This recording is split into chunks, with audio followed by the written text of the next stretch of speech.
Pope Francis has designated the fourth Sunday of July as Grandparents' Day.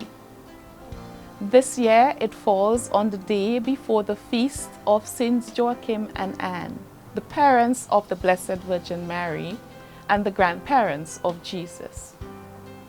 The elderly helps us to appreciate the continuity of the generations by their charism of bridging the gap. Without my grandparents, I would not have been here. In fact, the values that I have currently, I basically got them from my grandparents. And as a result, that helped, to fashion and make me the kind of person that I am today. Grandparents are the backbone of our society, and it is important that we should appreciate them and love them and take care of them. I feel very well and happy to have my grandparents in my life because they have helped shape my future, helped me to be a very kind and loving person, a very productive person. Granny, I wish you a happy Grandparents' Day. Thank you, Grandma. Thank you, Grandma. I'm so very glad you're in my life. I just had to let you know. Good News Catholic Communications spoke to a few grandparents and their grandchildren about some of the points the Holy Father raised in his apostolic exhortation, The Joy of Love. Bestem is 11 years old. He lives with his grandparents, Louisa and David Lewis. Do you think that they allow you to get away with some things more No. than... Yeah? No? Well, sometimes he might, but Okay. Your grandmother is stricter. Yes. Oh, okay. How do you feel about that, Miss J? you know what? Louis. Well, I guess it's like the way I grew up. Right. You talk about, spare the rod and spoil the child. Okay. So, if you did something, naughty, you would feel the whip. So is Feel that the my teacher mom's side belt. coming So, out? yes, I believe in spanking. Mr. Lewis does not believe in spanking. Spanking. So he would literally go and hide behind him to get away with it. Listen, do you understand where grandma is coming from when she spanks you? Yes. Alright. She's trying to correct me and tell me what I'm doing is wrong. Alright. But it's not like she doesn't love you, she is disciplining you in such a way. But I guess you have to be pushed, she has to be pushed to a certain level for her to get the spank belt out. Yes. Okay. How would you suggest parents or grandparents discipline their children, apart from the normal talking and so on, and they continue to misbehave or they continue to repeat the action? I had a nephew home, and that was one of the most difficult time I ever had. This child grew up in Chantimel, and most of the time he went home, his grandparents were not there, so he was on his own, on the street with the other little guys and so on. And he got accustomed to being on his own, making his own decisions and doing his own thing. So he came to live with us.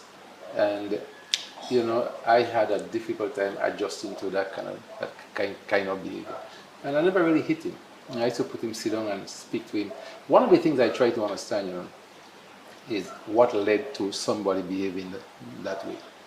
Okay, so what would you recommend? Do they go seek counseling? Everyone wouldn't seek counseling. So how do we discipline children? Well, okay, I know I am not a professional in the Right, field, right. but with Bestem and with my children, I talk. I put them, and I get very serious, and I speak to them. What kind of young man do you hope him to become? Well, I'm really hoping that he will grow up to be very responsible, and that he will remain a true Christian.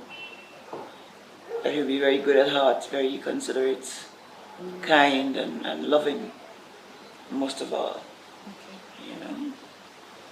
And that he sees a responsibility towards others. Because we are trying to teach him to love others the way Christ loved others. Amen. Amen. Can't go wrong with that. But we want him to remain true to Christ, to remain in Christ. And that's what we are trying to. Jada Aberdeen is 19. She is one of the youth leaders in her parish. She grew up with her grandmother, Anastasia. We argue a lot because we have personality clashes. So certain things that, for instance, she may not agree with, I see a different view on it. And because the way that she grew up is not the way that I grew up, although she grew me up. So she grew up more, although she raised me strict, she grew up way more strict than I was grown. So, for instance, certain situations, she would say plain blank no, and I would not see the reason why you're saying no. I would always have another alternative to why you keep saying no, and probably keep asking and keep asking. She might get frustrated, and that is sometimes with me too. That is why I say we have personality clashes. I believe that we've been together too long, so sometimes a simple talk can turn into something way more than it should be. Sometimes we have great communication, sometimes the communication is not that great because sometimes she might not understand where I'm coming from, or sometimes I may not understand where she is coming from. But then when things cool down, most times things go back to normal, like we never had the conflict or something like that. But the understanding for the responses was still not satisfied. So you are much older now. Do you make recommendations to her as to how you all can resolve the disagreements I would without... always say we could talk it out. Many people can testify that they owe their initiation into the Christian life to their grandparents. Pauline Phillip has passed on her faith to her granddaughter, Kayla. And something else I insist on, and sometimes she laughs at me, but I'm dead serious. Do not bring any devil in my house. Do not introduce any devil in my house. What do I mean by that? Right. Certain things you read, do not expose yourself to certain things. I call it opening up yourself to the devil. I don't want any devil in my house. What you looking at? Certain movies. So did you tell her some of those things to look out for? That may have the content that Yes, must be... but mommy, everything you're saying, I said no. People are very subtle with what they okay. So I don't want any devil in my house. Certain things don't do, don't practice it. When I lie down and to sleep, I want to sleep in peace. Don't bring any devil in my house. I'll be home listening to music, and she'll always pass it to me, don't bring devil in my house, because the song might have cuss words, but I'm just saying it's just a word. But she's like, no. So then when she comes beside it, I play the clean version of the song, and then when she's not home, I just play the song. But there's some... But there's some things like some shows that she'll tell me not to watch. Like this particular show I started watching, but then like it was really bad, and I was telling her like the show like I don't know, like in the night, like I'll feel like if someone's watched it. The show was like, it was really, really out there. But in the moment I stopped watching the show, like she said, like the feeling just went away. Like so I realized that what she was saying was sort of true when you bring stuff into the house. Right. Because, okay, we'll talk about it at home, right? And like there's some songs, and I was telling her how, I heard this person saying how you when you listen to music, you open up your soul to it, and then you're easy to accept things, sort of. And she was telling me how, well, yes, Lucifer was the person, musician, right? So he's using that to come to you, and I would understand that some songs maybe I should not listen to, or some shows I should not watch. So how do you distinguish what is clean and what is not clean? Some of the music, they're not straightforward about it, but sometimes there's certain things, like certain lyrics, there's like a play on words. There's this particular song that came out, and it was like, I like the song and I listened to it, but at the same time, I understand that there's a particular it's a particular undertone of what the person is saying that is like telling. I'm not gonna say the name of the song because it's really bad, but the song kind of says, "Call me whenever you want." Like it's a play on words, that it took call, and I don't want that. As a child growing up, I prayed with Tyler. I made sure she was it was a ritual. Yes, we had to pray. Now I lay me down to sleep. Any specific time of the day? In or the night, just we had to pray. In the morning, we had to pray. And we had a lot of Bible stories. You know, the little books with the different Bible stories. Yes. Which I read to her. Is that the yellow cover one? There were lots Many, and okay, lots. I had a lot of Okay. many. Okay. She had books with pictures, you know, reflecting certain things which she was able to use. And I insisted, yes, you must pray. Praying is important. As she grew older, she knew she had to pray. Kyla, did you pray? You need to pray. Okay, it is important to pray. Does your prayer life help with this struggle, trying to figure out what is good and what is not, what is evil? Well, in the night, even if I hear something walking behind the house, or a stone or anything, I'll say, Michael the Archangel, I learned it in the convent, so I'll always say, even if I hear the slightest noise, because I'm superstitious that maybe it could be a spirit outside, and I don't want to take any chances, so I'll always say it, and it works. Well, I believe it works. The lack of historical memory is a serious shortcoming in our society. Knowing and judging past events is the only way to build a meaningful future. Memory is necessary for growth. How has life been for you growing up, and how does it influence the way you are growing up, Jada? I have no problem with Jada for growing up. When I mean for growing up, we will be home and she will turn around and say, well, what have to be done? But sometimes she did it and it's not properly done. So then I will call her back and ask her, did you finish? She said, yes, Mama. But you didn't finish to suit me. So you have to come back because my grandparents did not teach me in that manner. You have to do it in a better way. And she will give me a little kind of argument, but she have to come back and do it.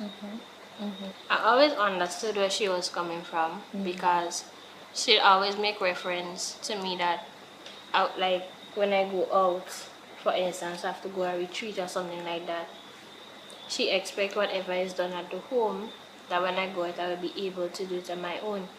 But we have a little problem, probably. As she said, what I do might not be presentable to her then. And then I'll go back and do it. And sometimes it's still not presentable, so then I would get frustrated because I find it done good and she don't find it good.